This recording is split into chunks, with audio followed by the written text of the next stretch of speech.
Hey, welcome back. This is the third episode of a fantasy podcast. How you doing, Jay? I'm doing great. How are you? Not too bad, not too bad.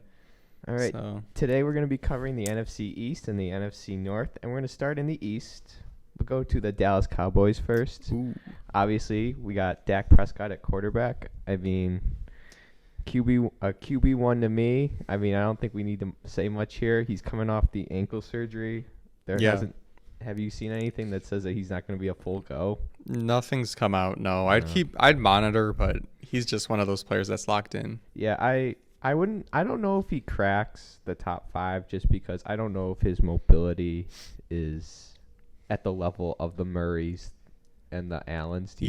I think the fact that he gets so much passing yards and like working in garbage time most of the time because their defense is terrible. Their defense is still bad. Yeah, so I think it gives him a good chance to get in top 5. I'd put him in like the 6-7 range. That's where I have him, but I feel like of that tier, he is the top. Yeah, he is 100%. He could definitely be. He is QB1 potential if he throws enough yards and touchdowns, it's in the range of outcomes. Yeah, he's got the wide receiver duo. Trio, I should say. He's great for his wide receivers and running back, which we can hop in. Yeah. I think we can move on. There really isn't much more to say about Dak. Right. We move on to Ezekiel Elliott, who people just have questions about, was last year's Zeke without Dak the Zeke he's becoming, or was that just given the situation? Right. And I got to say, I think it was just the situation of the time. That offense was not working.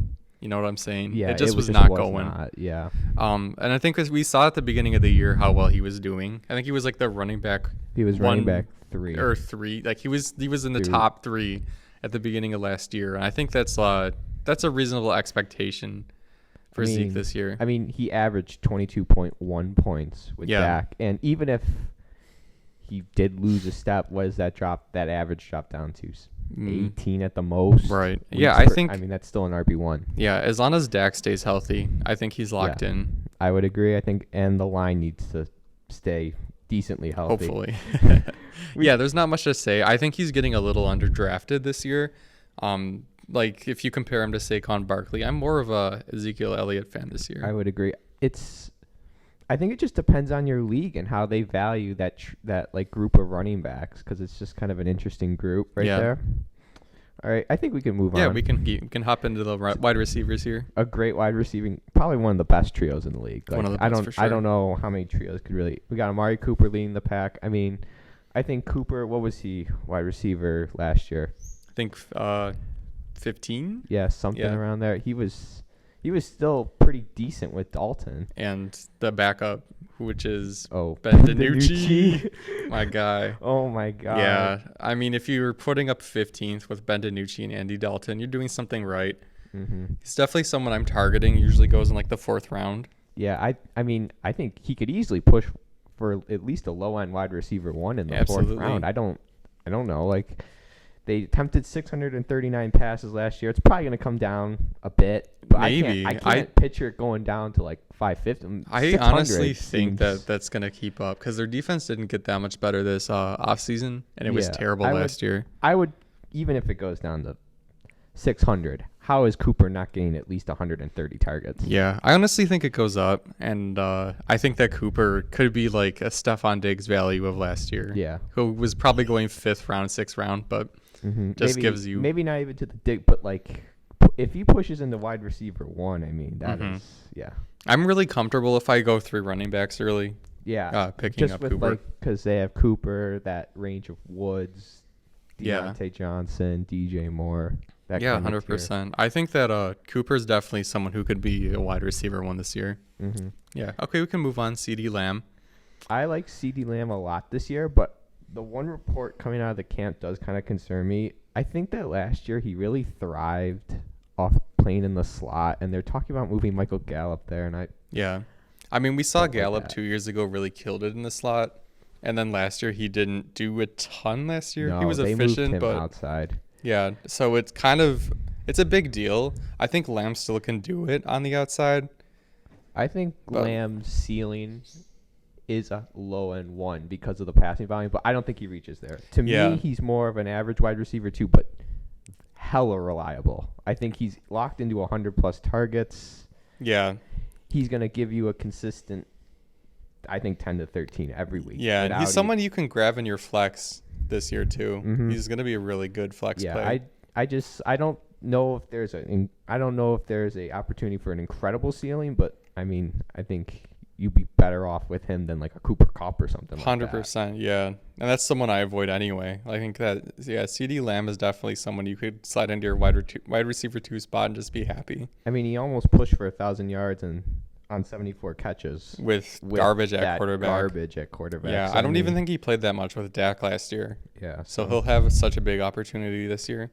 All right. We can move on to the third wide receiver of this group, Michael Gallup. And I don't know, Gallup to me is more of just a desperate flex. There's value here, but it just feels it's too inconsistent because it's going to be like 5 one week and then 25 the next. Yeah, he's going to be a flex play. He'll definitely be a good value as someone on the bench if like, the team like, has Dak the whole year, he stays healthy, and if one of the wide receivers in front of him goes down, he's going to be like a locked in flex play. And Cooper I wouldn't say Cooper's really injury prone, but he has had to deal with some nagging injuries throughout the season, and definitely I think Gallup's, if he's your 4th wide receiver, that's hella good depth. You're not doing bad. I wouldn't complain with that at all. No, he's definitely good. Okay, Blake Jarwin is their tight end. Dalton Schultz was their tight end last year, so we should probably see a committee of these two. Unfortunately, I wish there was just one of them because I think they could be a decent. Well, not even. I wouldn't say a decent tight end one, but at least a low-end one, just given the passing volume of this offense. Right. I think that Jarwin's a really good athlete. He is coming off, I think, an ACL tear, which is unfortunate. If he's able to take the job back this year, and he could push for a tight end 1 type of value, but the floor is pretty rough. I would prefer the Jarwin over Schultz. Yeah. I'm not drafting either, though. I wouldn't draft either of them. I mean, they're more of guys to keep an eye on. Yeah. To keep an eye. If one of them goes down, there's going to be value there. I mean, Schultz was like a quality streamer last year. Right. With the garbage of Andy Dalton and Ben DiNucci. So I think they're people to keep an eye on. Oh, yeah, 100%. No, I agree. I wouldn't really add them. It would not go into the season relying on them. Oh, absolutely. So no, it's something to keep an eye on. I just wanted to bring up Tony Pollard behind Ezekiel Elliott. Yeah. He's someone that could push for a little backup value and probably out of the backfield some catches and stuff, but he's more of a handcuff. Yeah, like last year he did kind of flash, but I think that he flashed because I think he actually is a decent player. Yeah. And he was just fresher at the time, and I think Zeke was dealing with an injury. Yeah. Throughout the year. He went off that one game. Yeah. He had I don't know if it was the running back one. It was against the 49ers, I believe. He had ripped a off great like week. 2 huge runs, yeah. He was like a running back, probably top 5 that week. He had a top 5 finish, which was so the talent's there. It's probably just not going to manifest with Zeke up. If I own Zeke, I would definitely add Pollard. In the later rounds, you can get him in the later rounds. You can get him in the double-digit rounds for sure. Mm-hmm. Yeah. Okay, we can move to the Washington football team. And we go to their quarterback, the legend Ryan Fitzpatrick. What a guy. This podcast, just as a preface, we do not hate on Ryan Fitzpatrick. We love Ryan Fitzpatrick. Ryan Fitzpatrick slander is not accepted here. Did you know he went to Harvard? That man is a legend. Remember when he had his kid do the multiplication for the reporter?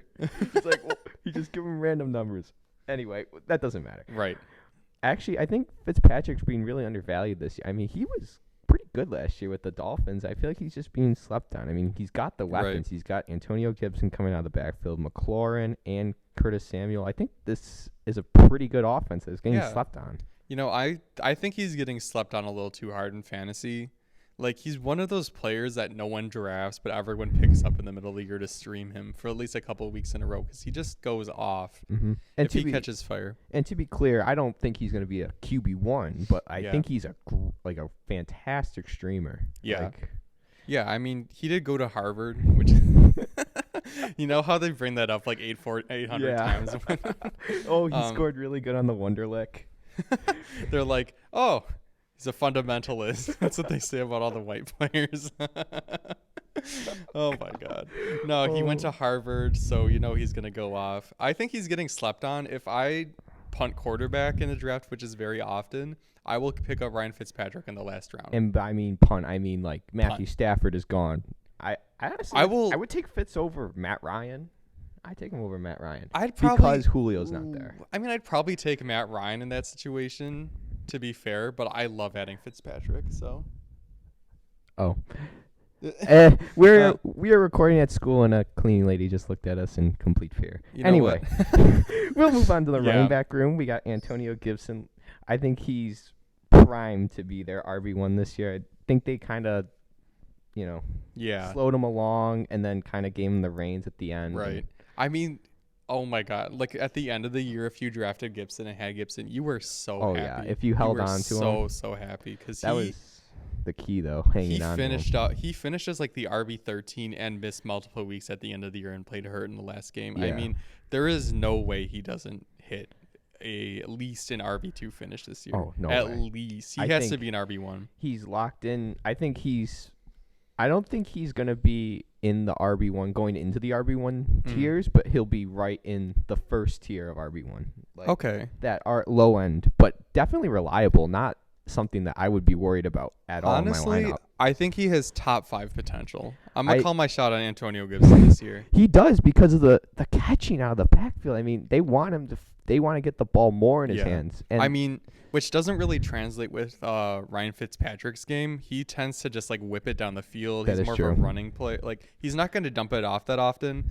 But I mean, Gibson didn't even need it. Like last year, all the targets went to McKissick, and he still went off for like the RB13 finish, missing multiple games. I mean, I am so comfortable taking him as my RB2. Yeah. I'd even take him as my RB1. I think he's going to finish top 10. Yeah, if you're in the back end, I mean, you can grab him back to back and pair him with a Chubb.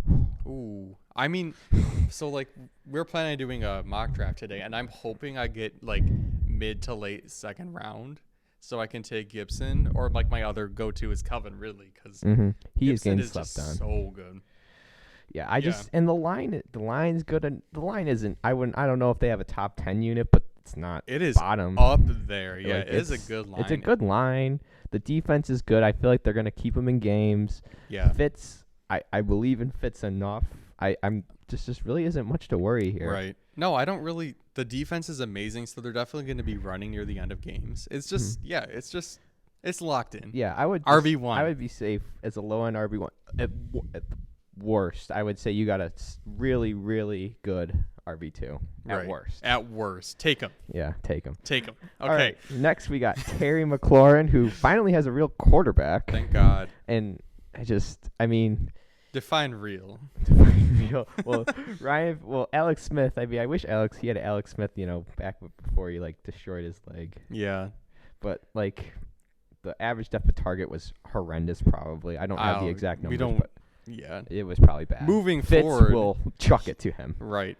McLaurin's going to be amazing. He's definitely going to be probably someone that you see in the RB2. He could push for, or not RB, wide receiver. I knew what you meant. You got me. Yeah. So he's going to be someone that can push for a wide receiver 1 for sure. Mm-hmm. We've seen Fitz able to supply multiple fantasy options. He made Devontae Parker look good. So. Yeah. I mean, Devontae Parker had he had a wide receiver 1 finish that year. Yeah. That could be McLaurin this year. Mm-hmm. And he's a good wide receiver. He's better than Devontae Parker.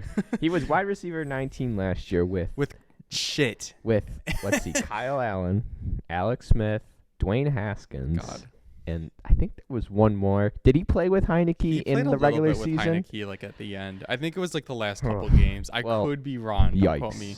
Yeah, it's a yikes. Besides group, Heineke, that group was bad. At least he is a Harvard graduate at quarterback now. And people might say oh, his volume might go down because Curtis Samuel. Right. I disagree. I think he is the alpha. Yeah. I don't think they brought in Samuel to take into his workload. Right. I mean, he saw 137 targets, so I think he'll see around that 140. Yeah. And defenses are going to have to account for Samuel and Gibson. Right. So perhaps McLaurin sees even more efficiency with the volume. Well, I think his targets are going to be a lot more high value rather than the short shit. I would agree. The last couple of years, so I'm more in on McLaurin definitely for his draft fourth round. Yeah, you can get it's that tier of McLaurin, Amari Cooper. You're kidding. This is why you go running back early, because you can get the wide receiver. You can get these guys. You can get Woods in the 4th, 5th round. Yeah. You can get Deontay Johnson in the 5th, 6th round.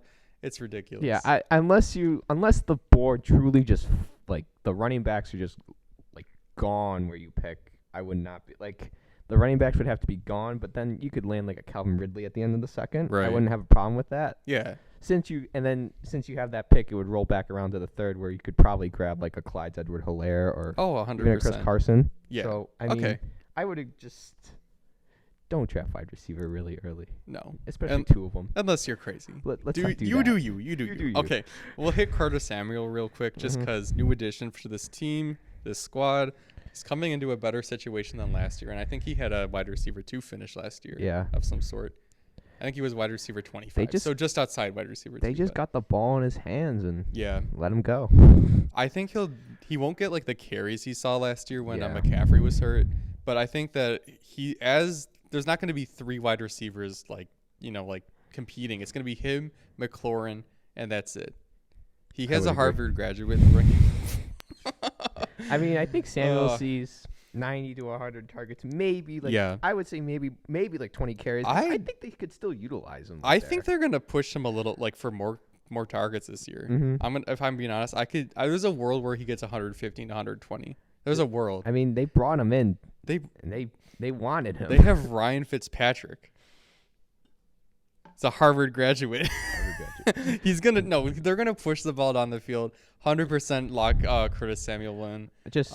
I think he's at least a wide receiver 3. Yeah. A decent wide receiver 3. I would be ecstatic with him in my flex this year. Ecstatic. I'd be fine with him as a wide receiver 2. I think he's getting his ADP is kind of gross too. It's like I love it. It's gonna go up. No, I'm saying it's gross in that it should be higher. Like I don't know why they did him so dirty for no reason. I forget what tier he's in. It's like it's below the Tyler Boyd tier. Yeah, it's bad. He's down on Sleeper, which is where I do most of my mocks. He's down at like 100. Pick 100. Yeah, there are not 100 better picks than him. Yeah, maybe like 60. Okay, Devontae Parker is probably ahead of Curtis Samuel. I hope not. Guarantee that on that website. I doubt it.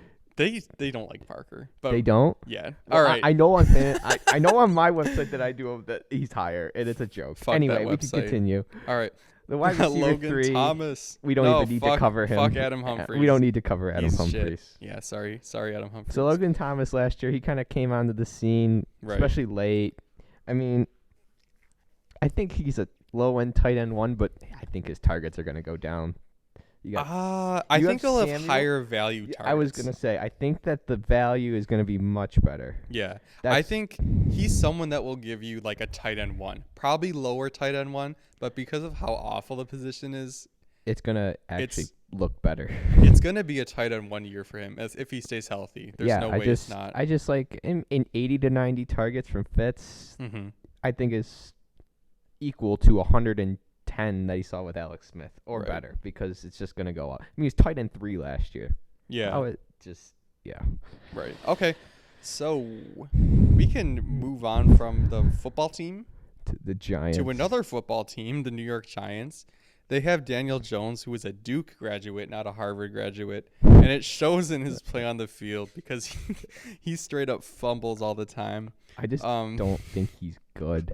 I feel like the team they built around him is like really good. Yeah. Like the defense is solid. The defense isn't amazing, but it's solid. The weapons are solid, and he is the only thing holding this team back. Yeah, it's kind of like a Drew Lock situation where it's just if he takes a jump this year to even like an average quarterback, this team will definitely compete for it won't be the Dallas competition, but it would definitely push with like the football team just to kind of. Yeah, it's not a great line. It's just I don't think it's a good situation. Last year, Daniel Jones did not score above 25. How do you not score one week game above 25? Yeah. Just one. I mean, he's fast. He can't stay on his feet. It's one of those things where it's a little bit concerning. Let's just say his passer rating was worse than Nick Mullins and Cam Newton. Newton? I'm out. I'm just out. Daniel Jones should not be in your fantasy lineups. Book it. We're done. We should stop talking about him. This is a fantasy show, not a charity show. All right. You're living in a fantasy world if you're starting him. Yeah. Don't drop him.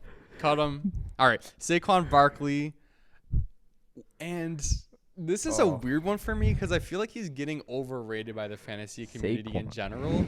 Not because of his talent going away, but he literally came out and said that he might not be ready for week 1, which is concerning. I don't. It's so hard to judge Barkley because I think he's locked in on the carries he got his rookie year, but people are just assuming he's going to walk back into that target share he got. Right. It's 121 targets. Yeah. They have Galladay. They have Kadarius Toney, who they added. They got Sterling Shepard. They got weapons. Evan Ingram, for whatever that's worth.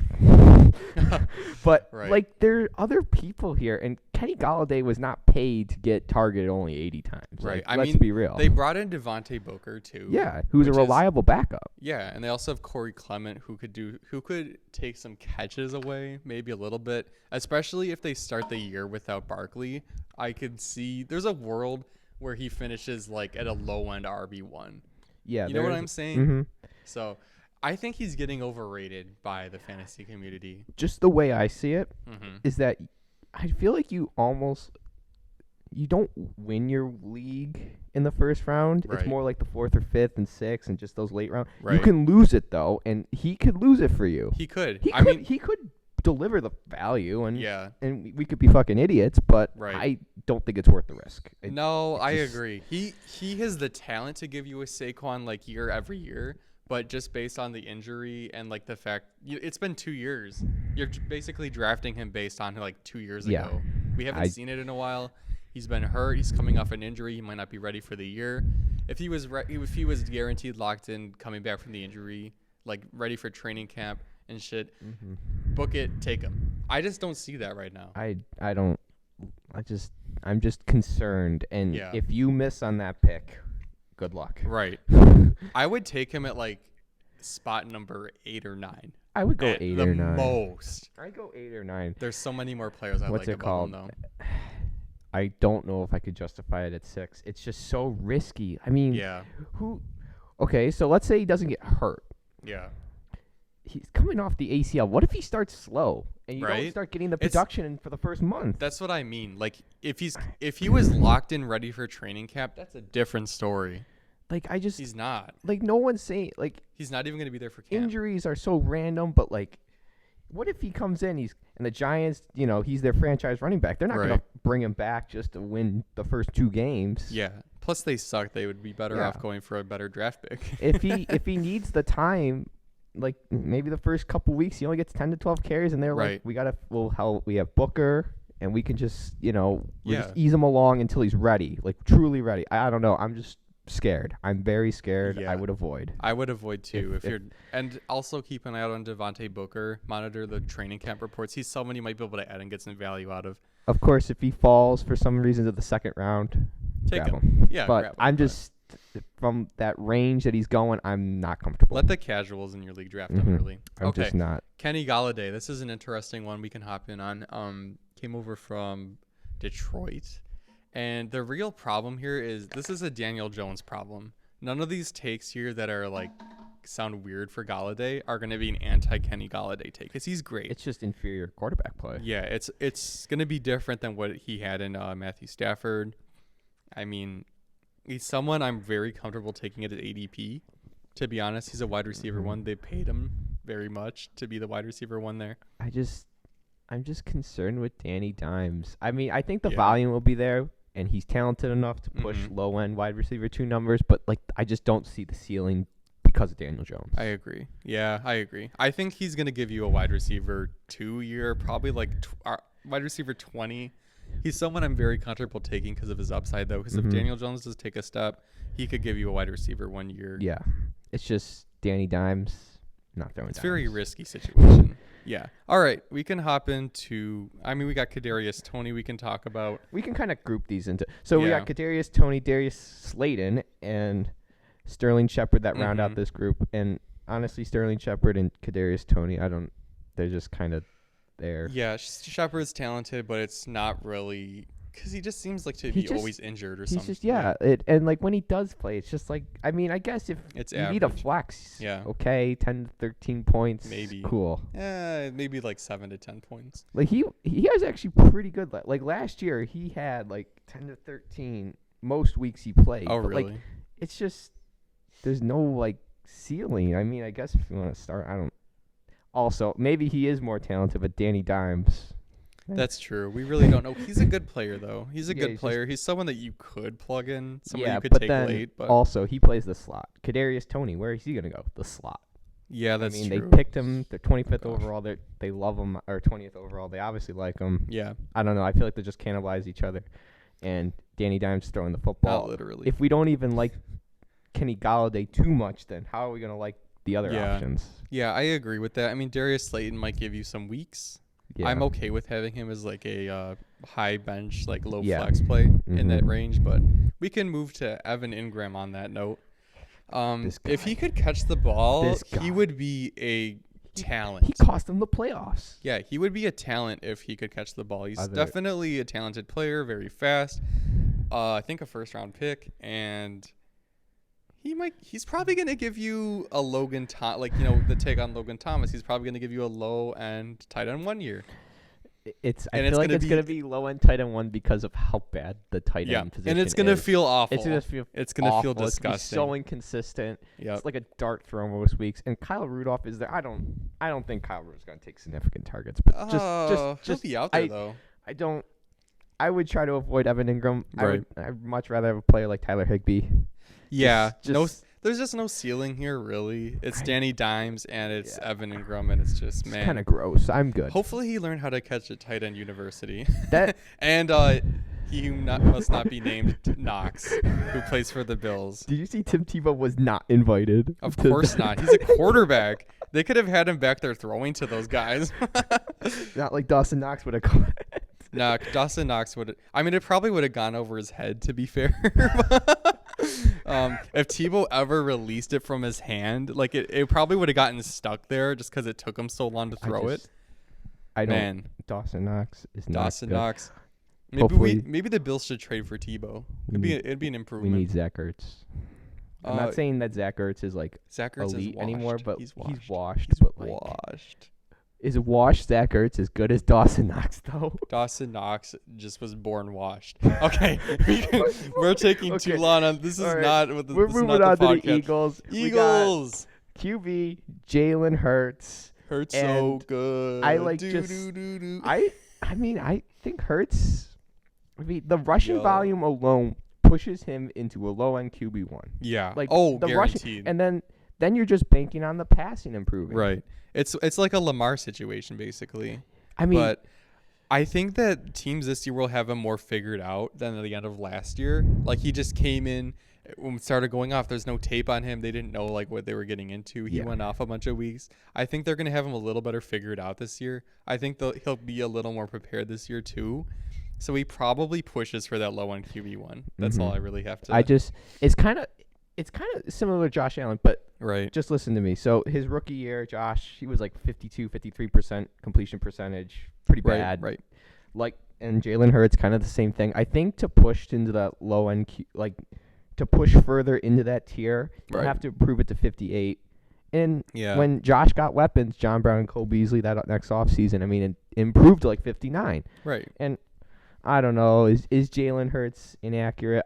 I don't watch enough college football, and I don't watch enough of Jalen Hurts to say that he is. But obviously, the stats show that his completion percentage was bad. But who's saying he can't improve that? Like, I think he can. I think he's well worth the risk. Yeah. I mean, especially because if you pair him with a QB like a Tom Brady, Ryan Tannehill, right?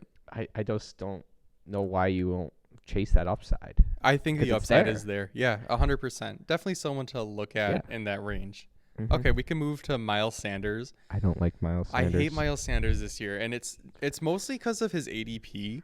If he was competing for ADP with like Myles Gaskin, Kareem Hunt type, I'm actually interested.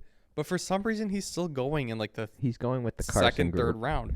It's gross. Yeah, it doesn't feel like they're making it a committee. They brought in Kenneth Gainwell in the draft, 6th round pick, so we can't put too much time. He's talented though. He's a passing and then catcher. They brought in Kerryon Johnson too. Right. And they still have Boston Scott. I think that he leads the group, obviously. Oh yeah. But it just feels like they're making it a committee. Mm-hmm. It's so Nick Sirianni, of course, comes from the Colts. It feels like they're building the Taylor Wilkins Hines backfield. Absolutely. I agree, actually. Yeah, I think that he gives you maybe low-end RB2. Yeah, I'm just kind of out. I'm really out. Unless he falls like to that tier. If he fell to like the 7th round, I'd take him. Like he falls into that. If he falls to that Mostert, James Robinson tier, obviously grab him. Yeah, let the casuals take him. But I just don't. I just don't like where he's going. It just doesn't seem like you're going to get the appropriate value back. Nope, you're not going to. If you somehow strike gold here, you win. I don't want to even take that risk. I'm not taking the risk. All right. Yeah. Yeah. Okay, we can hop into their wide receiver core with Devontae Smith as our first topic of discussion. Yeah. Reunited with Jalen Hurts. Yup. Immediately vaults in as the wide receiver 1. Yeah. I think the volume will be there. It's just a matter of will the talent translate and can he stay healthy because of the size. I think honestly, where he's going, I'm willing to take that risk. Yeah, I'm completely fine with his value and injury risk. I think my problem with it is Jalen Hurts. Unfortunately, I think he's a good passer, but probably not good enough to supply a good passing attack at this point. I have Devontae Smith being more of a wide receiver 3 this year, just because assuming that Hurts is going to take at least somewhat of a step forward. Yeah, same. And honestly, this is going to probably sound like a hot take. I don't view him and Jalen Reagor as infinitely different. Like, I see them not as necessarily similar. There's obviously a big talent gap there. But I think just like the fact that Reagor has a year under his belt, has played with Jalen Hurts a little bit, like in the NFL, and the fact that there's a new system coming, and I think I don't trust Reagor more. I think he's going to have a worse year. But just for the draft price, I don't really view them as that different. For the ADP for that they're the going. Year. Coming into next year, it's a different story. Yeah, I want to see I would have Smith as be like your 4th wide receiver. If you have him in your starting lineup week 1, I'd be pretty wary. Even in the flex play, I'm good. As a stash, for sure. 100% If you have a loaded wide receiver core and he's your first guy on the bench, I am perfectly fine with that. The volume is there. It's just is the efficiency from the QB there? I don't know. And does he adjust? If he hopped in and was with I don't even know, like, even a decent core. If he hopped in on the Titans and had Ryan Tannehill, for example, that's a different story. I'm probably way more in on Devontae Smith. It's just, I just don't really think that any Eagles wide receiver is going to truly separate themselves with this passing attack. Reagor, I have Devontae Smith as more of a high-end wide receiver 3 finish. Yeah. Reagor, I have more as probably just a flex. He's going to be, still don't love it. He's a late round pickup. You can get him in the double digit rounds near the end of your draft, and I don't mind that, to be honest. I think he's a talent first round pick last year. Definitely could give you some volume, some upside. Yeah, it's like that he was a first round pick. Yeah, we can't take that, but it's like the other staff took him. That's not true too. This that staff. Is true. Now they're not going to just throw away Jalen Reagor. Let's be clear. Yeah, but I'm with that. Yeah, I'm just like that's important. Where he's going, I'm fine with it. He's probably just going to be a flex. I just don't. Yeah. I really like him that late. But, yeah, if he was going earlier, I'd be out. Travis Fulgham, we don't need to cover him. Yeah, I don't know. This passing attack isn't going to be potent enough. It won't be. Probably not. We'll see. He is a little rapport maybe. Okay, Dallas Goedert / Zach Ertz. Zach Ertz probably won't make it to the final roster. He'll either be traded or cut. I think the reason he hasn't been cut yet is because they're trying to get something for him. But Dallas Goedert, I give him a low tight end, boring tight end 1. Yep, pretty he's boring. He's gonna be in that range, unfortunately, because of how shitty the tight end position is, in fantasy and in the NFL. I think. So, would you prefer Logan Thomas or Dallas Goedert? Logan Thomas, based on the quarterback. I would agree because I think the target share is going to be the same. So it's going to be QB play and just the overall scoring opportunities on the offense. And there's not enough here, and there's also going to be a vulturing problem probably from Jalen Hurts taking some rushing touchdowns. I mean, if you, I don't know, if you punt tight end, you're not really going to punt Zach or Dallas Goedert. Because you kind of have to take him, in the 7th or 8th round? I think it's ninth. probably a little later, but he's never someone I'm looking for Yeah, at that range. it's just I'd rather have Logan Thomas. If you are get down that far, you could probably grab Logan Thomas, Tyler Higbee, one of those guys, and I think there's a lot more upside there. Yeah, just based on the offense around him. Yeah. All right, we can move on to our next division, NFC North. We can speed through the Packers because we really don't know what's going to happen. The Packers is just like we kind of know. I feel like the offense does not change from last year. We know what we have with Aaron Rodgers, but we don't know what's going to happen there. I'm betting he's gone. I'm betting he's gone too. I don't think he plays. Honest to God, like I just don't think. I think what's going to happen is they're just going to stalemate and he sits out this year, and he doesn't care. He doesn't care. He's got enough money. He has enough money. Everyone knows he's great. He's the reigning MVP. It's their loss. They fucked up. Fucked up, dude. I don't think we. If we get news, we will cover the Packers. We will post it, but I just don't like. We kind of know what we have with Aaron Rodgers. We know what this offense is going to be like. We don't know what will happen with Jalen or not Jalen Hurts, Jordan Love, which we can talk about for a minute and kind of give our thoughts. Yeah, I think that takes Devontae Adams down to probably a wide receiver 2. I think he's talented enough to keep at the low end 1, but push into 2. I think he's talented enough. I think he's going to be. I think he's a wide receiver 2. I'm not saying that Rodgers made him, but it's one of those things where it's kind of how I see Michael Thomas without Drew Brees. Does this offense change? Do they go even more run heavy? I think that's where I'm going next. Yeah, I think that we see a lot of Aaron Jones and AJ Dillon at that point. I just worry about. I mean, Aaron Jones is obviously a talented running back, locked in, but. I mean, does the extra volume, because he's never really been like taking full bell cow, because Jamal Williams was always there, and I feel like Dillon's just going to slot in. I think Dillon's going to slot in and take that role right over. Yeah. But I think that Aaron Jones gets more passing work as a result of that. They're going to dump it off to him, get the ball in his hands, because this guy's a beast. He's going to get, because AJ Dillon's not really your prototypical pass catcher. Yeah. He's your grinder. He's like a Derrick Henry size type guy. And it's going to be one of the – so Jamal Williams, great pass catcher. Now that's all Aaron Jones work, which is really good for PPR. Yeah. But I think if A.J. Dillon is the one who gets a huge bump if there's no Aaron Rodgers. And I think that Aaron Jones a little bit too. Everyone else other than Adams and the pass catching group just no. You cannot trust them. Good. You can't trust Lazard – Amari Rodgers. MVS. You can never trust MVS. Robert Tonyan is a tight end guy, or not a tight end. He's a touchdown guy. Yeah. And he's not going to get the same touchdown opportunity without Rodgers. Yeah. He might not even get the touchdown opportunity with Rodgers because it was insane last year. It was 10 insane. touchdowns. Yeah. I mean, that's going to regress. Yeah. I mean, if Rodgers comes back, Rodgers slots in at probably a average quarterback 1, lower end, maybe QB 10-ish. That's kind of where I see him. Yeah. Aaron Jones is going to, I mean, I don't think his ADP changes too much if Rodgers isn't there. I don't think it does either. I might take him a spot or 2 ahead, though. Just me. And then Devontae Adams probably, he stays as the wide receiver 1 if Rodgers is there, but I just don't see it if not. I worry about Jordan Love, but we can move on. I don't see him there, and I don't see him there. I don't see, it's whatever. We can go to the Vikings. Ooh, this is a fun team, I think. It's just we got Kirk Cousins. He's underrated in fantasy. 11 last year. He is year. So underrated. He is disrespected. I think the thing I am worried about with Kirk Cousins. Okay, hit me. Now, let me be clear. I think he's a high-end streamer.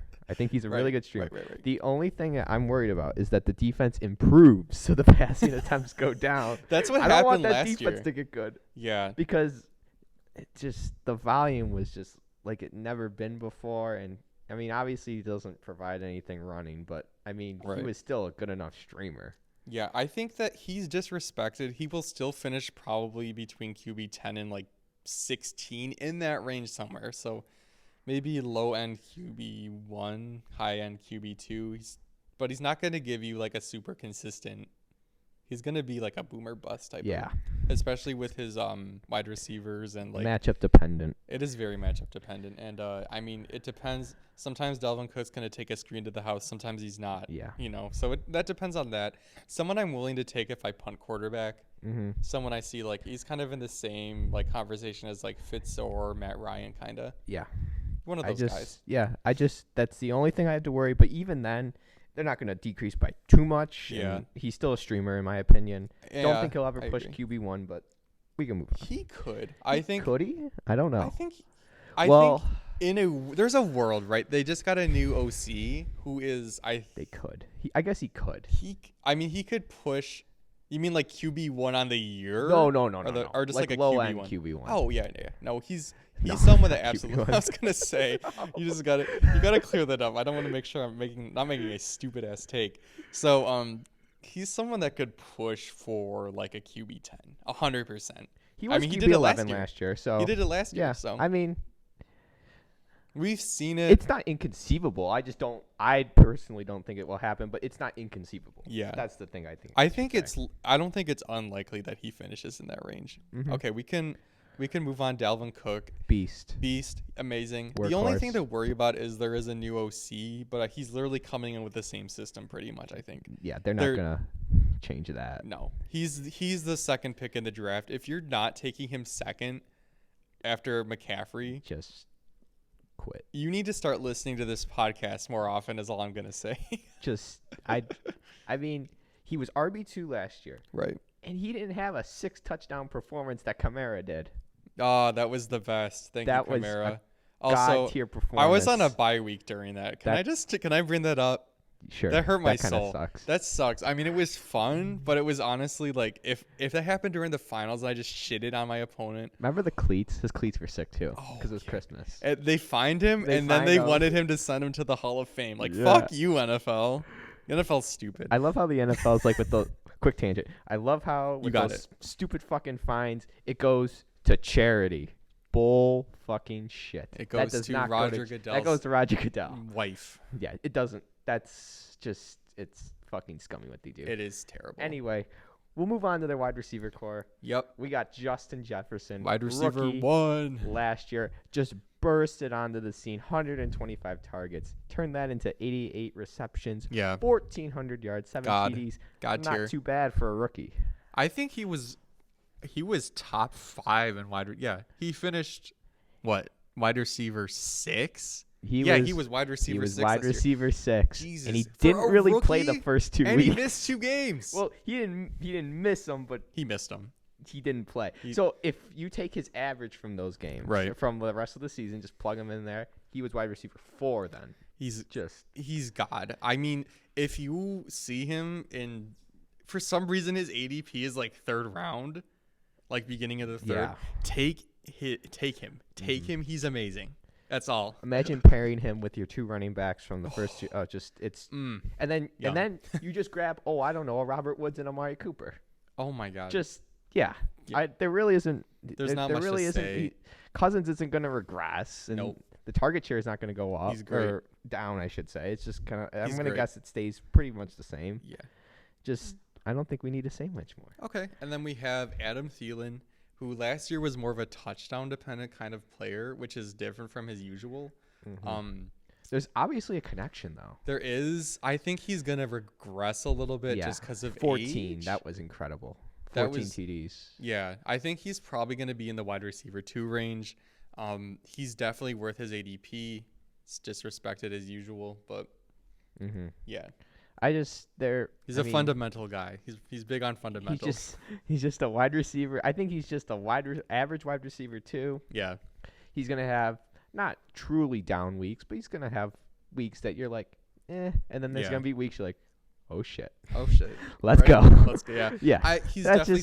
I'm ecstatic if I have him as my wide receiver 2 or flex play, because he seems like he should be safe. Yeah, he's just pretty safe to me. I mean, the average depth of target I know did go down, but I mean, I'm not too worried about that. I really am not. Okay, so we can move on to the tight end group for this team, which is Irv Smith and no one else. Yeah, that's just. I mean, the group last year, Kyle Rudolph and Irv Smith combined for 80 total targets. Right. I mean, there's a report that came out of from the Vikings coach Mike Zimmer. Oh, did he say he said there's not any bigger role for Irv Smith. Yeah, I don't believe that. That work would go to the next backup, which I believe his last name is Conklin. Is it Tyler Conklin? Yeah. I mean, okay, what I think is going to happen is he's going to get 60 to 70, and then the 20 will funnel Conklin. I think that Irv Smith was hotter choice for a tight end earlier, but now it's starting to feel like he's not. Just that report kind of concerns me. It's going to really depend on how the year goes, though. It's too early to say. And that work will probably get him in the low-end tight end 1 range. Yeah. It's sad. It's sad. I think he's a good streamer. Right. I think I would stream him. Why would you hold back Irv Smith? For no reason. Tyler why? I don't know. I didn't know who Tyler Conklin was before that report came out. Neither do I. So just that's stupid. I think he's kind of just a stream. Well, with that news, I feel like he's just a high-end streamer. You can hope that he falls into the end zone. That's why you went 7-9, Mike Zimmer, because you made dumbass decisions like that. Okay, Chicago Bears. Finally got a real quarterback. Matt Nagy, yes, finally picked up a quarterback. He's a real fundamentalist. His name's Andy Dalton. No, Justin Fields. Who dropped in the draft this year. Guy's a dog. Ever watched his high school show? I actually have not. Dude, he was fucking insane in high school. Good? Holy fuck. He was projected the QB2 a lot before Zach Wilson kind of got sparked up. Can you believe that Georgia went with Jake Fromm over Justin Fields? That is it is Georgia, so it was probably an inbred coach that made that decision. Kirby Smart. Is it Kirby Smart? I don't know anything about it, but he's probably inbred. That's kind of how they do it down there. Sorry if you're from Georgia and are offended.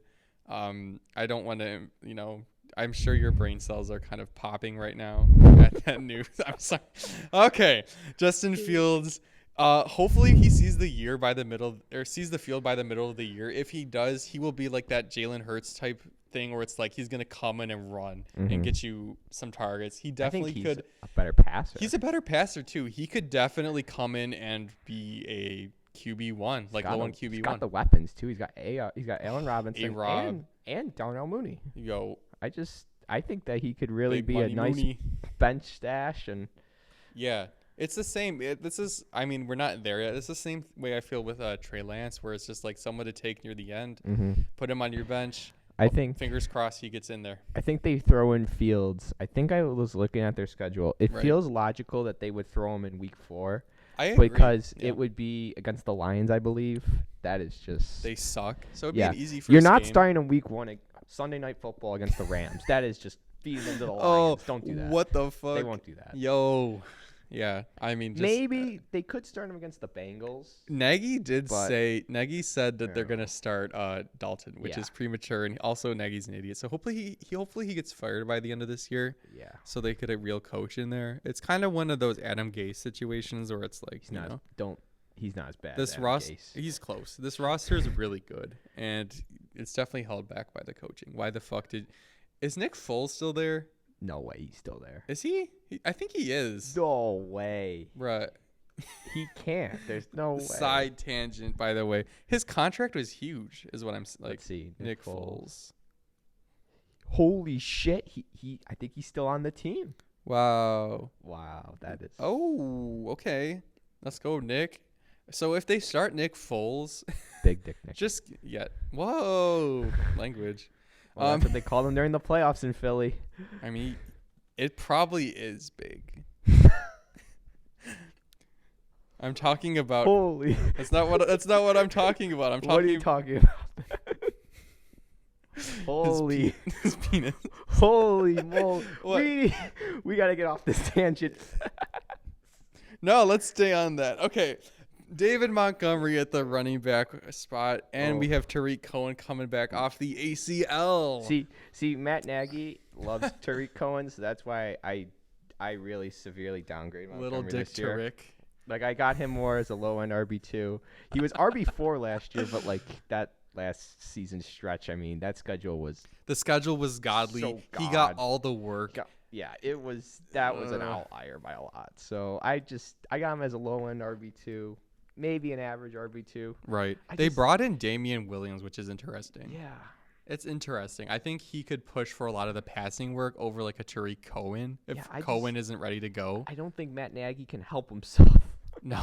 He's not going to make it like a committee, but I feel like the passing work that also helps push Montgomery that further into RB1 is just not going to be It's there. not going to be there. And I think he's not going to have a stretch like that. Honestly, Damian Williams and Tariq Cohen being there are both good pass catchers. I just don't think it's going to happen. To me, David Montgomery's a very boring RB2. Yes. He's also fucking, like, he can't move, like, side to side. He's so unagile. I honestly didn't watch any of the end of the last games because who the fuck wants to watch Chicago football? I'm sorry Chicago wins. I'm just coming for everybody this episode. I had a tough day. What was it? Houston. He ran through Houston, the Jags. It was basically he ran through the AFC South. I could do that. I could do that. I think I could get a yard against the Texans without a doubt. I could run especially all without over them. JJ I could Watt. get 100-yard game on the Texans. No JJ Watt. Dude, I'm kind of fast, no cap. I've been working out recently. Okay. Humble brag. Humble brag. Just get hit in the gym, hitting quick 10-pound weights. I squatted 20 the other day, guys. All right. It's pretty sick. No, I'm joking. I'm not that weak. We got wide receiver 1, Allen Robinson, who obviously doesn't need a good QB because he had Dalton. Lock him in. Or not Dalton, I'm sorry. He had Foles and Trubisky last year, and he was still a wide receiver 1. Yeah. Lock him in there again, and his ceiling with Justin Fields if he can come in and oh my god, high-end wide receiver 1 if Justin Fields can put it together. I mean, he's definitely someone that you're going to see out there, making plays as per usual. I don't see anything changing. He usually falls in that tier right before McLaurin. It's that Keenan Allen, Allen Robinson. But I've seen drafts fall where he kind of falls through and he goes into that next tier. So I mean, 3rd round, 4th round, grab Allen Robinson. Yeah, I'm so happy with Allen Robinson there. He was a joy so to have on reliable. my team last year. Yeah. And obviously, he doesn't need a good quarterback. He did it with Trubisky and Foles. Yeah, he does not need a good quarterback. He can probably do it with Justin Fields, honestly. Oh, yeah. So I'm not that worried. Justin Fields is worse than Nick Foles at this point. No. Yeah. No. Okay. Wide receiver 2. Mooney. I love taking a shot on Mooney late in drafts just because of his ADP. Roasted Jalen Ramsey, no cap. Yeah, fuck you, Jalen Ramsey, stupid bitch. Who he didn't catch it. Well, if that was Josh Allen throwing him the fucking football, that was a 90-yard tutty. And you were burnt toast. If it was Big Dick Fitz throwing him the football, it would definitely be a touchdown all the way. I mean, Mooney, just a great player, had shitty quarterback play. He's someone that's more reliant on the quarterback, so it's a little bit more rough in that situation. Like, his catch radius isn't like 10 yards like Allen Robinson's is. I like the player. He's the number 2 there. He's great. I think he is more of a wide receiver 3, but a solid one. Yeah. And I think he's a really good flex. If I you love have 3 grabbing wide him receivers. at the end of drafts. Yeah. He's a nice add at the end. Like he put up pretty decent stats last year. So I don't think it's gonna change. No, I agree. Get worse. No, I think he will probably put up wide receiver 3 numbers, but I don't see it being super inconsistent. But you can get it so late. Yeah. It's like, why he's someone that he's an auto draft if I can get him late. Okay, there's Anthony Miller. He's a talent. But probably with this team, I don't really see him getting much work. Doesn't Matt Nagy not even like him? Probably not. Does he got beef with Anthony Miller? I don't know. Matt Nagy. Maybe that Bears receiver that punched Gardner Johnson. Jaden Wims. Bro, that was funny as fuck. It was on Nickelodeon too. Yo, can we talk about how the Bills have the MVP? Wow. Yeah, they have. It's so sad. Josh Allen puts up an MVP caliber year just to get his job taken by the MVP. Not a big deal. Man. Bro, it's a cold world. You ever see those memes where it's like these photos look fake, but they're actually real? And it's always Mitch Trubisky with the end. I'm sorry, Mitch. I love the internet. Thank you, internet. It's like when. Okay, I don't know if you remember this. You probably will remember the details more than me. There was that one shitty-ass old hockey player that got voted into the All-Star game. Yeah, John Scott. John Scott. Oh, my God. It's the exact same situation. Former Sabre. That shit was so funny. This is also a Sabres podcast. We love the Sabres. We love the Sabres. Even though they're fucking garbage. They're fucking dog shit. I'm so sorry, Jack Eichel. We love you. We love the Sabres. We love the old Sabres. 2006. Shout out my boy Maximoff. Finnegan off, Max whatever. Finnegan off. I tried. Brian Campbell, soup. Soupy. Soup. Ryan Miller. Thomas Bannock. King. Jason Pominville. Oh, shout out. Throw. Oh, shout out to my boy, Chris Drury. Shout out my boy Daniel Briere. Oh, nut. Okay, I'm so sorry if you're just a football listener and we you don't can give move a on fuck. to their tight ends. Right. Cole Kmet and Jimmy Graham. Kmet. I like Clem. Why is Jimmy Graham still here? Just because he caught like 6 trillion touchdowns and they paid him like $10 million. I like Cole Kmet as more of a deep sleeper, but like I wouldn't even draft him. Just keep an eye on him. Yeah, in my opinion. Just honestly, Jimmy Graham might be worth picking up and flexing, or not flexing. Putting it's in just during like a you bye hope week. he catches that. He's going to get a bunch of touchdowns. Why does Matt Nagy just?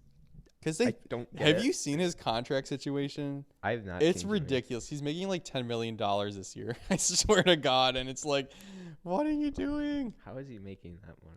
I don't know. Doesn't matter. Maybe that's incorrect information. Let me look it up while you're. We can move on to the Detroit Lions. So he signed a 2-year, $16 million deal. So he's making $8 million this year. Yes. He's making $8 million. Oh my God. They could cut him and save like $6 million. Holy.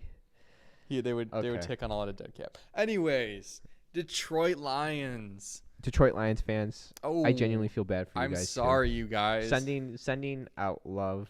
You guys do not deserve this. This is just such a your city's gong awful. show. Your team's awful. What do they have? They have the Pistons who suck. They have what? What's the Tigers? They suck. Oh, I'm so sorry, the Red you guys. Wings, they were once good. They kind of suck like this. I'm so sorry. Oh my gosh. Just now you have Jared Goff, who Sean McVay could barely make look good. Now he's got Anthony Lynn, and as Anthony Lynn took Justin Herbert from 0 to hero last year, so Jared Goff is primed for a QB1 finish. No, sir. I am not touching Jared Goff in fantasy. I'm not touching him with a 10-foot pole. We can move on to the running backs. Okay, DeAndre Swift.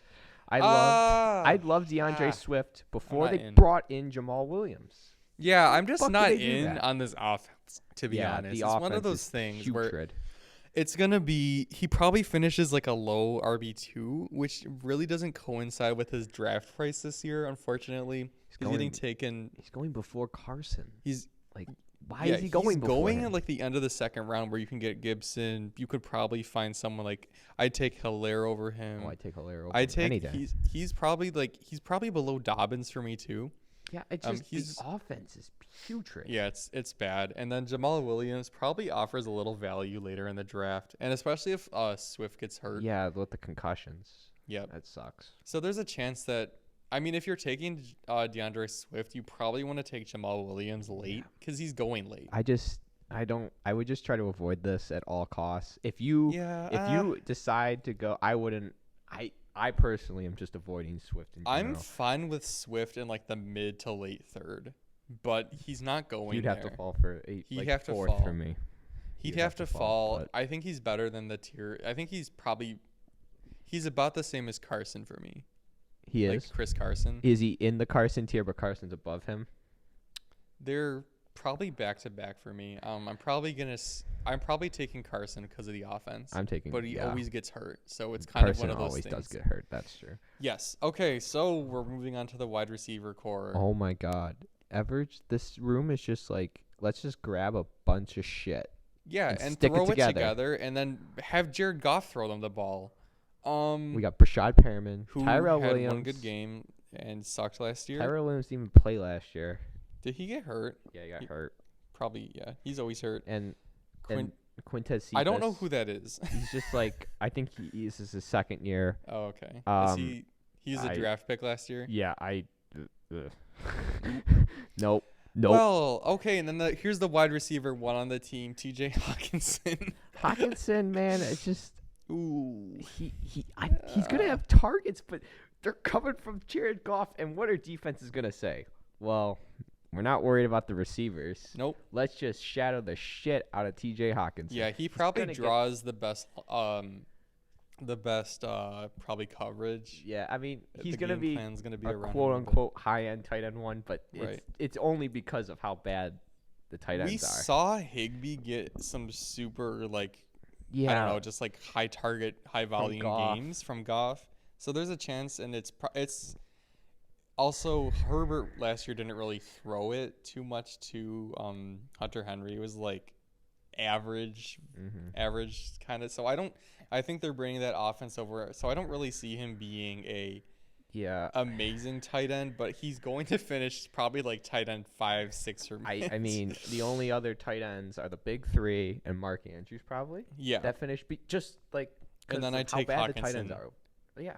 And it's funny because I'm fine taking him. I don't really believe in him. I'm fine taking him where he's going. Yeah, it's terrible. Like, it's going to feel gross, but, I mean, given the tight ends, you could do much worse. You could do a lot worse. And the only other player I like to talk, they drafted him in, like, the 4th or 5th round. It's a late round. Amon-Ra St. Brown plays the slot. And the only reason I like him is because Goff probably will target over the middle more. Yeah. Just given his – but the offense is just horrendous. So even if this guy is good, I'm sure Anthony Lynn will fuck him up. Right. This is giving me very much Jacksonville Jaguars of last year vibes, where they're probably going to finish like 3-13 or something, and probably get. This is a team that I think competes for the first pick, which is not a bad thing for DeAndre Swift, because he'll probably get a lot of work. Yeah, especially as a receiver. I think the problem is Jamal Williams siphons so much of Aaron Jones's targets. I think that could be the same thing this year. Yeah, the Lions really I would just try to avoid. Yeah, I'm fine with Swift late. I'm fine with Jamal Williams late, but just avoid the passing attack. Besides Hawkinson, we got to get to the NFC South, or we aren't going to cover them today. We will next time. How about that? Yeah, we'll hop in. We will we'll see you soon for that. We're probably going to have a mock draft coming up in between those, so keep an eye out for that. And thanks for listening, everyone. We appreciate you. Yep. See ya. All right. See you, Jay. Bye.